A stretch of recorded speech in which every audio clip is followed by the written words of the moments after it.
कल्पना कीजिए, आप एक विशाल मेले के बीच खड़े हैं। चारों ओर भीड़ है, लोग हंस रहे हैं, बोल रहे हैं, कोई खरीदारी कर रहा है, कोई दोस्तों के साथ मस्ती कर रहा है।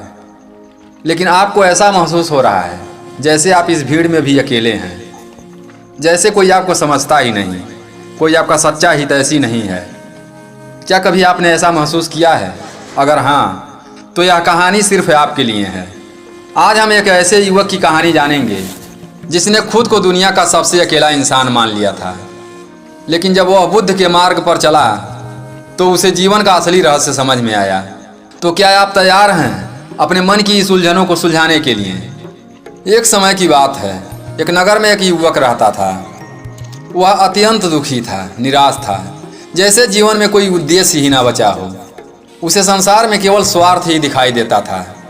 उसके अनुसार हर कोई केवल अपने हित के लिए संबंध बनाता है, और जब स्वार्थ समाप्त हो जाता है तो वे उसे छोड़कर चले जाते हैं। वह बार बार सोचता है कि उसे कोई सच्चा प्रेम नहीं करता है, कोई उसकी परवाह नहीं करता है। इस विचार ने उसके मन को पूरी तरह से जकड़ लिया था। वह संसार से निराश हो चुका था और उसे अकेलापन काटने को दौड़ता था। दोस्तों, हम में से बहुत लोग इस स्थिति का अनुभव कर चुके हैं। जब हमें यह लगता है कि कोई हमें नहीं समझता, कोई हमारी परवाह नहीं करता, तब हमारा हृदय दुख से भर जाता है और अपने अकेलेपन से भयभीत हो जाते हैं। लेकिन क्या हमने कभी सोचा है कि यह भावनाएं क्यों जन्म लेती हैं? युवक भी इन्हीं सवालों की भंवर में फंस गया था।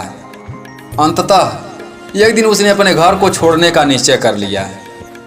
वह एक अनजान रास्ते पर निकल पड़ा, जहां उसके मन में अनेकों विचार उमड़ घुमड़ रहे थे। जैसे जैसे वह चलता गया, उसके मन में प्रश्न और भी गहरे होते गए। क्या सच में कोई किसी से निस्वार्थ प्रेम कर सकता है? क्या संसार में सच्चा अपनापन संभव है? इसी सोच विचार में डूबा वह युवक एक आश्रम के पास पहुंचा। आश्रम का वातावरण अत्यंत शांत और पवित्र था। चारों ओर हरी भरी वृक्षावली थी, पक्षियों की मधुर चहचहाहट गूंज रही थी, और वहीं एक वृक्ष के नीचे ध्यानमग्न एक वृद्ध गुरु बैठे हुए थे।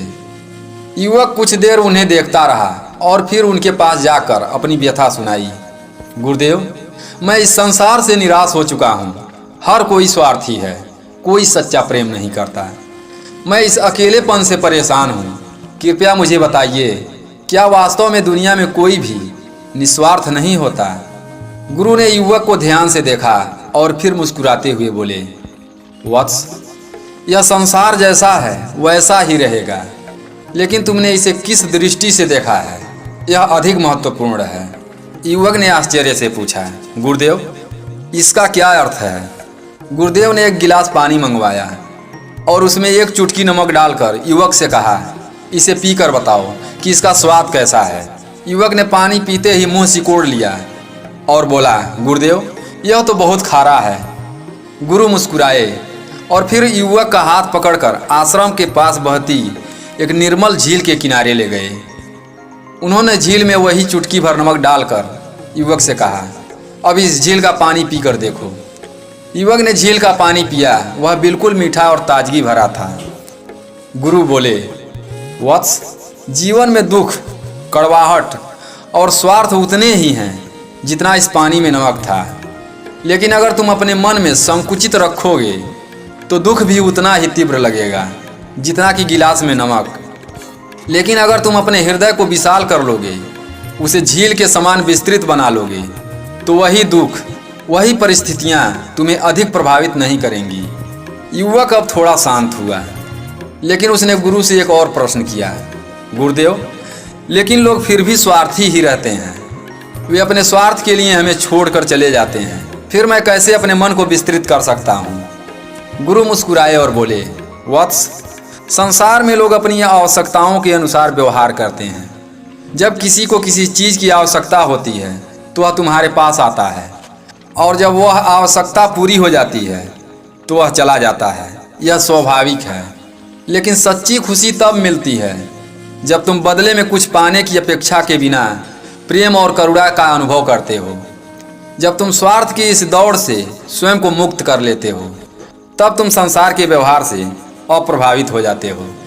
युवक ने कुछ देर विचार किया और फिर बोला, गुरुदेव, मैं समझ गया।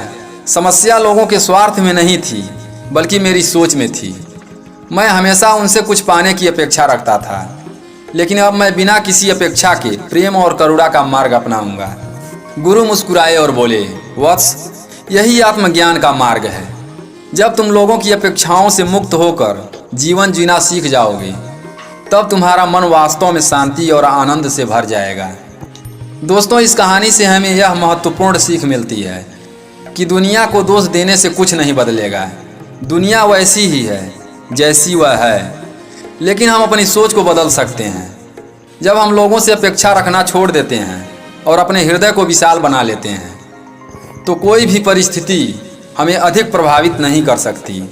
तो दोस्तों, आइए हम भी अपने जीवन में इस सीख को अपनाएं और बिना किसी स्वार्थ या अपेक्षा के प्रेम और करुणा का मार्ग अपनाएं। दोस्तों, अगर यह कहानी आपको पसंद आई हो तो वीडियो को लाइक करें, चैनल को सब्सक्राइब करें और कमेंट में नमो बुद्धाय लिखकर इस वीडियो को अपने दोस्तों के साथ ज़्यादा से ज़्यादा शेयर करें। तो दोस्तों, फिर मिलते हैं अगली वीडियो में भगवान बुद्ध की एक प्रेरणादायक कहानी के साथ। तब तक के लिए अपना ख्याल रखें, हमेशा खुश रहें। हमारे साथ वीडियो में अंत तक बने रहने के लिए धन्यवाद।